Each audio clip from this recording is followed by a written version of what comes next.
I intend to resign as party leader, as Prime Minister, after the party selects its next leader through a robust, nationwide, competitive process. And it has become obvious to me with the internal battles that I cannot be the one to carry the Liberal standard into the next election. That was Canadian Prime Minister Justin Trudeau. He is out just a month after President-elect Donald Trump threatened tariffs on all imports from Canada. His nearly 10-year run as head of Canada is now over. Joining us now to discuss, Premier of Alberta, Canada, Danielle Smith. It's wonderful to have you on the program today. This is not surprising. Many people thought that he would resign. There has been a shift, not just here in the United States, but that if you're part of a Liberal Party and you become too extreme, you become too progressive, you don't really cater to what people are looking for, you're out. The handwriting is on the wall, and you have called for, on X, a snap election. Let's get it over with. I should probably tell you that as a Conservative premier, my policies are quite a bit at odds with our federal counterpart. Sure. And so one of the things that I've seen is exactly as you analyze, that they used to be more of a centrist party in the same way your Democrat Party was more of a centrist party.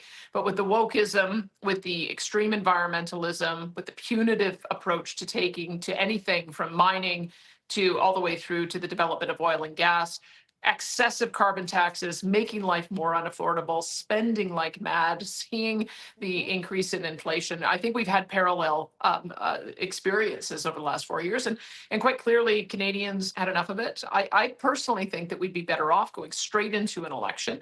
I would like to see a new prime minister chosen so that we would have a 4-year mandate. Your incoming president, Donald Trump, has a 4-year mandate. We need to be able to have somebody who has the credibility of a 4-year mandate behind them as we get into these really difficult conversations about tariffs. A lot of people, speaking of tariffs, think that it was his reaction to those proposed tariffs that was in part of Justin Trudeau's downfall. What should be then the new leader's appropriate reaction to tariffs?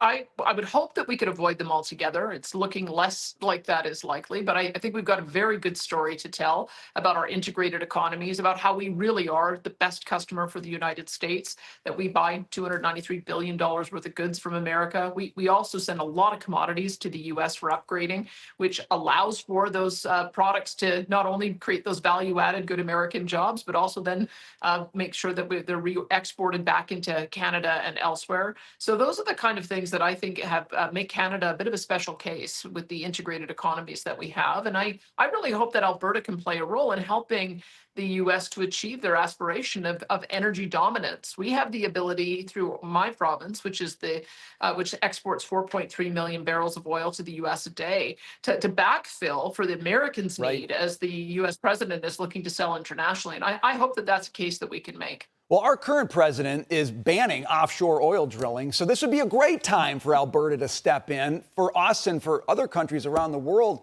But here's my thing, and forgive me for being a cynic. I've watched what's happened in Canada now for several years, and to me, it seems like a stretch that the Canadian people are going to choose a radically different route than the one they've been going down. Do you really believe with new leadership, Canada could turn the corner in a way that America sort of seemed to do in this last election?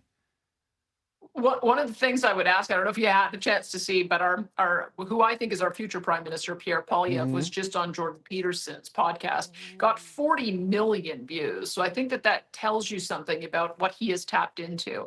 And I think it's it's the parallel track that we've been going on, seeing that the Americans have had enough with the wokeism, with the punitive measures, with the unaffordability. And I would say that in a few months' time, you're probably going to see Prime Minister Pierre Poilievre. And if that does happen, then our conservative province will have a partner in being able to do development. We'll have a partner in building pipelines. We'll have a partner in development. We'll have a partner in productivity growth. And we'll have a partnership, I think, that will be a really strong ally of the United States. So if the Americans can wait just a few months, I think you're going to see quite a dramatic turn in this country. I think we can wait. Madam Premier, thank you. My pleasure. Trump's not a very patient guy, though. I know. He's You not. might want to run ahead. Everyone else is.